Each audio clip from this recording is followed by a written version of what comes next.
Hi! Magandang araw po.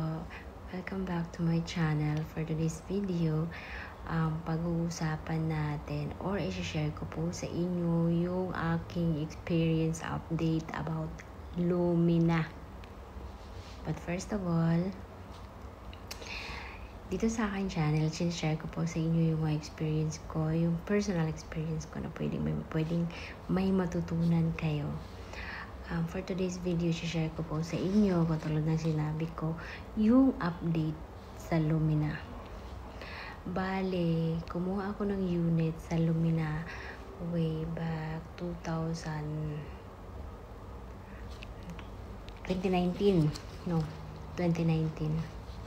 Sorry. Kinuha ko siya 2019, October.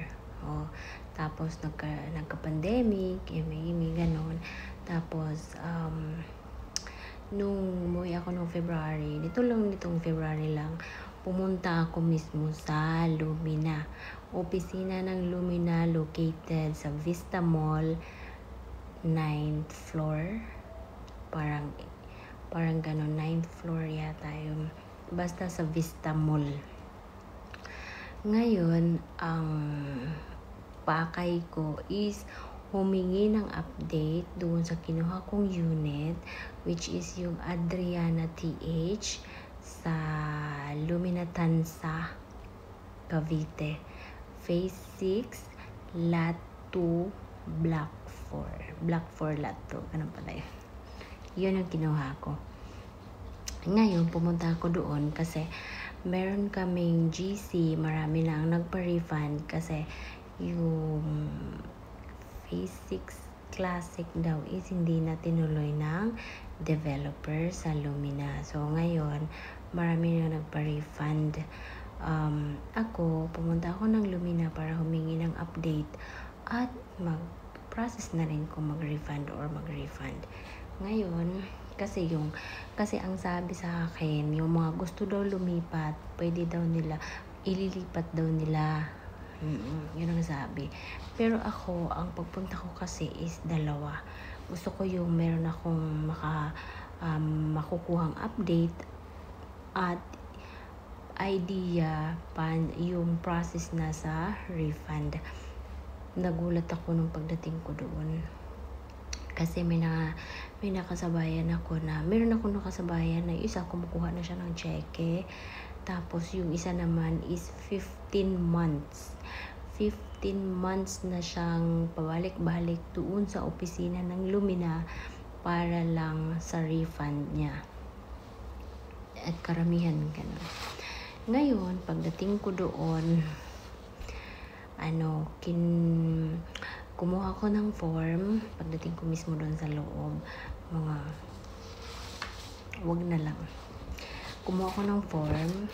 Ito yun.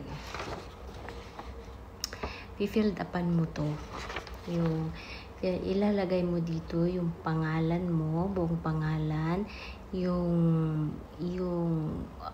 unit na nakuha mo, and then yung contact number, email address, yung home number, tsaka address, and then kung ano yung purpose ng pagpunta mo doon. Tapos tatawagin yung number mo. Ngayon, pagkatawag ng number ko, ang sinabi ko is kukuha ko ng update kung ano na ba nangyari, diba? Kasi ilang taon na hindi pa rin turn over yung unit at wala pa ring update. Ang sabi kasi hindi na daw tuloy yung Classic. Pero sabi ko na if ever na magpapa-refund na lang ako kasi wala akong nakukuhang update, wala akong nakakausap na taga Lumina, kaya hindi ko na alam. Kaya sabi ko magpapa-refund na lang ako kung ganon. Ang sinabi sa akin, gumawa daw ako ng letter. Ito yung letter. Ginawa ko mismo doon sa loob ng opisina ng Lumina. Pagbigay nila sa akin nito, gumawa muna ako ng letter, tapos bumalik na lang ako sa kanya pagkatapos kung magsulat. Kasi handwritten, okay lang naman daw. Ngayon, pagkatapos kong magsulat ng letter, pinirmahan, my date, binigay ko na sa kanya. Pagkabigay ko sa kanya, ang sabi niya sa akin, picturean niya daw to at isisend niya doon kay admin yung aking magiging account officer. At wala akong klarong update na nakuha. Ang sabi lang sa akin, kontakin ko daw yung aking AO, which is yung aking account officer na assigned. Ito yun siya. Yung email binigay sa akin yung full name at yung email address. Dalawang email yung binigay niya sa akin. Bali, 2 tao to. Yung nakalagay yung isa dito is admin head. Tapos yung isa is, basta itong 2 pinapakontak sa akin. Sabi sa akin, i-scan copy ko daw yung aking ginawang letter. Tapos, isi-send ko daw dito sa 2 email na binigay niya sa akin para sa process. Pero ang sabi niya sa akin, ma'am, kung gusto niyo pong lumipat ng unit, willing po kami na ilipat kayo. At hiningi ko na rin yung aking full information sa kanila ng aking lahat ng payments. Ayan. At ang aking lahat ng payments ay umabot na ng 331,000 sa kanila. Kaya nga sana pumunta ako,